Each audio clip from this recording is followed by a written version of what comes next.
Boa noite de salvação em Cristo Jesus, né? Dando continuidade aqui, Mateus 6, né?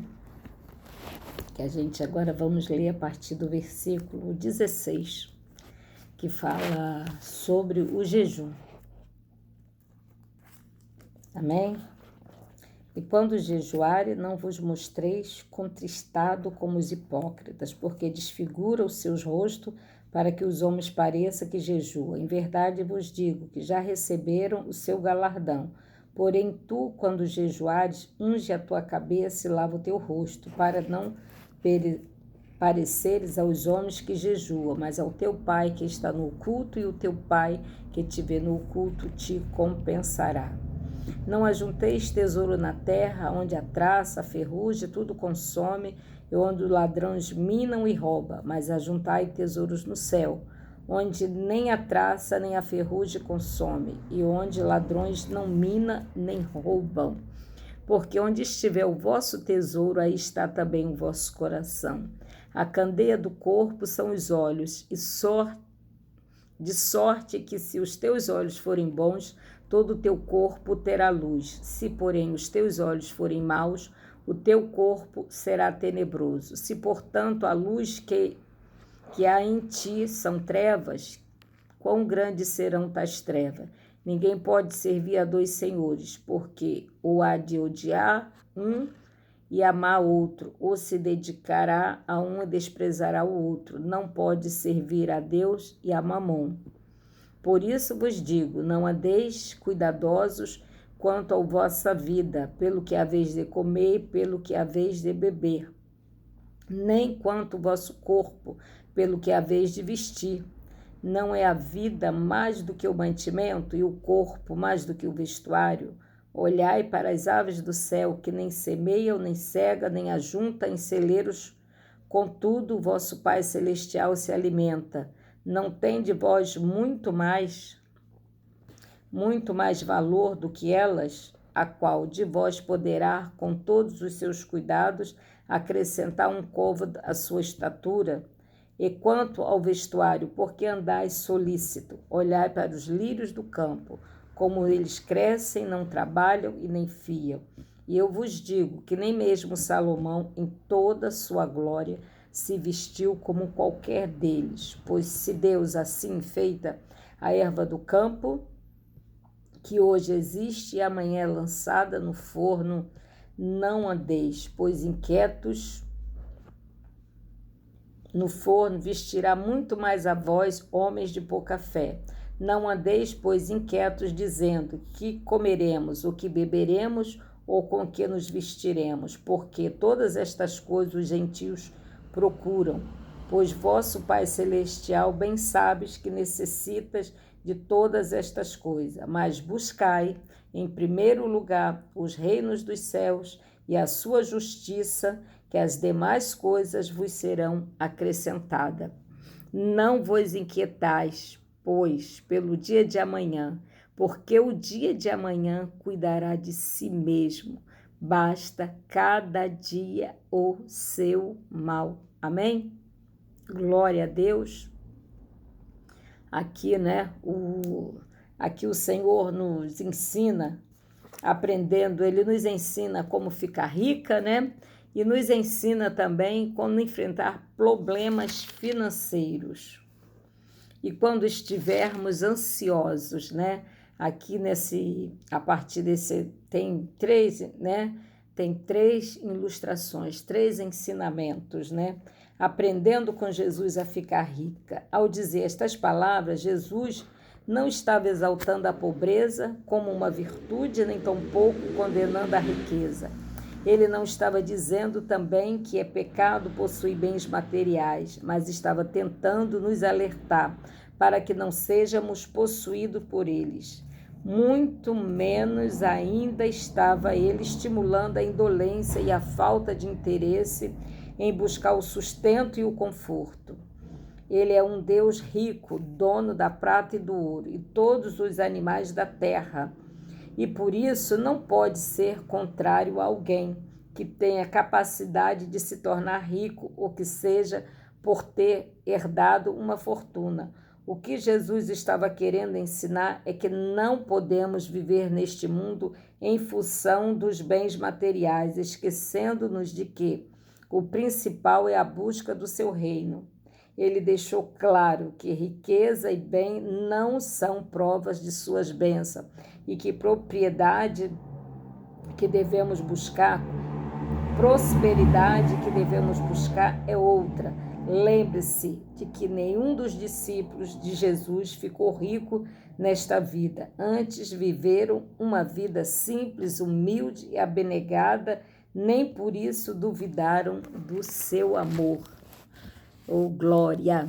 Se o cristão se preocupa mais com as riquezas e bens materiais, colocando acima da comunhão com o céu, para Deus, ele não passa de um pobre, pois por maior que sejam seus bens, estes não lhe garantirão a entrada do reino dos céus.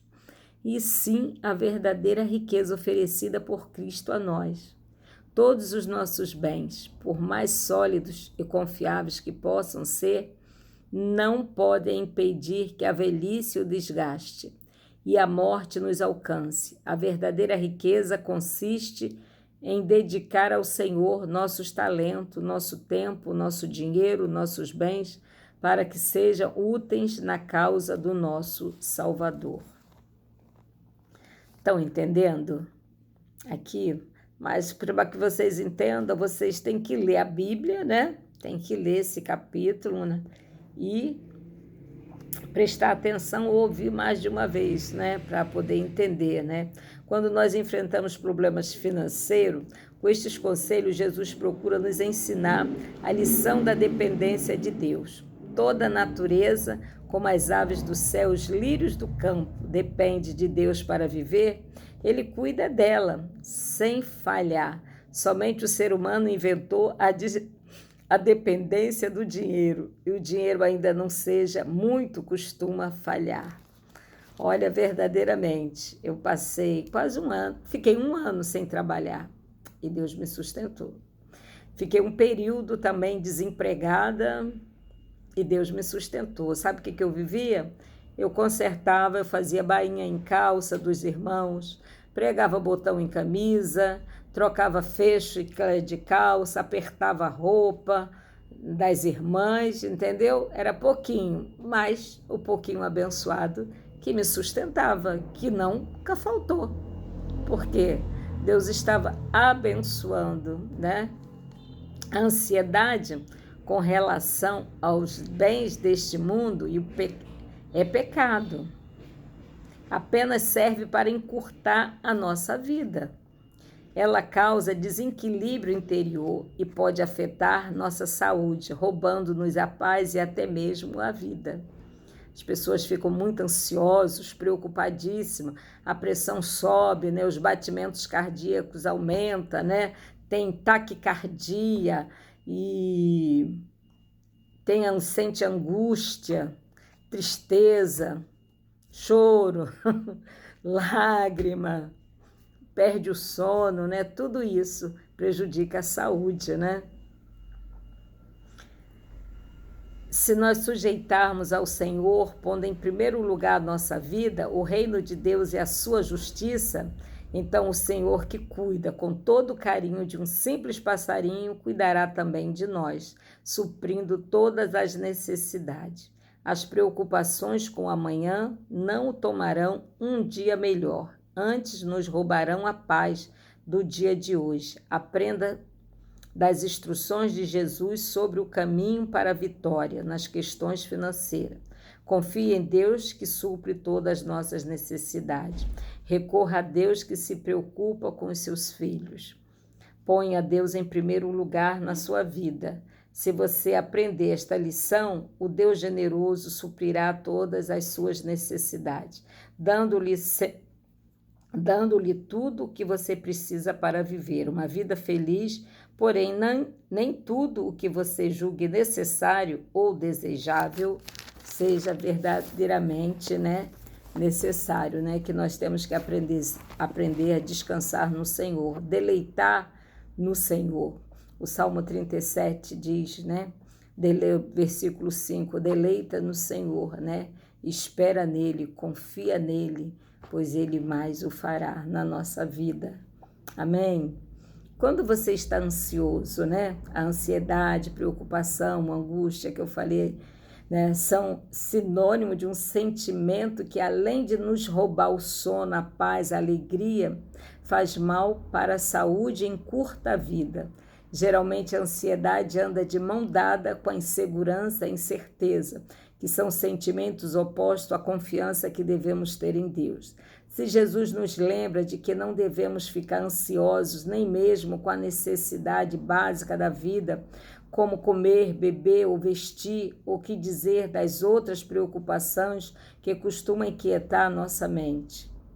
A nossa preocupação com os problemas da vida deve ser apenas em fazer a nossa parte, como os passarinhos que diariamente buscam alimento para si e para seus filhotes. O resto, aquilo que não está no nosso alcance decidir, devemos nas mãos de Deus e esperar por Ele. Afinal, foi o que Ele nos ensinou, né? Então, eu sempre coloco, né? Quando eu vou fazer minhas orações, eu coloco no Senhor todas as minhas preocupações, todas as minhas ansiedades, todos os meus anseios, né? Eu coloco no altar do Senhor, até coloco os meus filhos, meu filho que está rebelde, né? Que o outro filho é casado, não me dá preocupações, não me dá trabalho, né? Preocupação o filho sempre dá, mas assim eu descanso, deleito no Senhor, né? Mas tem coisas que estão, assim, que estão acima do meu controle, né? Emocional, porque de vez em quando a minha pressão dispara, né? Porque a minha pressão é emocional.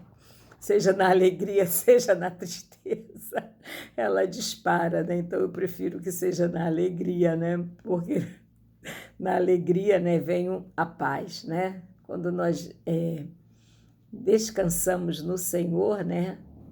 Deus nos dá aquilo que almeja o nosso coração, né? Segundo a medida certa, né? Ele não dá nem a mais nem a menos, ele dá a medida certa, porque ele sabe da tua necessidade.